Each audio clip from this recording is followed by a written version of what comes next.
खबर शामिल करते हैं कराची से हमारे नुमाइंदे अदनान गोरी की इस रिपोर्ट में। जी अदनान गोरी, तफसीलात से आगाह कीजिएगा।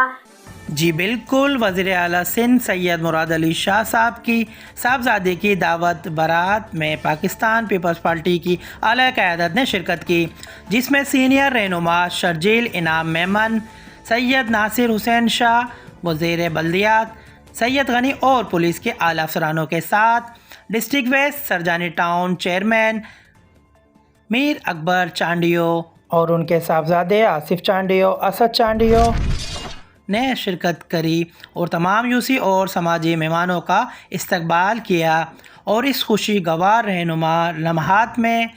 खूबसूरत पैकेजेस भी बनाए गए। वज़ीर आला सिंध सैयद मुराद अली शाह साहब और रहनुमाओं ने मीर अकबर चांडियो साहब की सरजानी टाउन डिस्ट्रिक्ट वेस्ट में खदमात को भी सराहते हुए कहा, मीर अकबर चांडियो और उनके बच्चों ने जो मेहनत पीपल्स पार्टी के लिए कर रहे हैं वो किसी से ढकी छुपी हुई नहीं है और आने वाले वक्त में सरजानी टाउन डिस्ट्रिक्ट वेस्ट से पीपल्स पार्टी भारी अक्सरियत से जीतेगी। Report Adnan Gauri, K6 news, Karachi.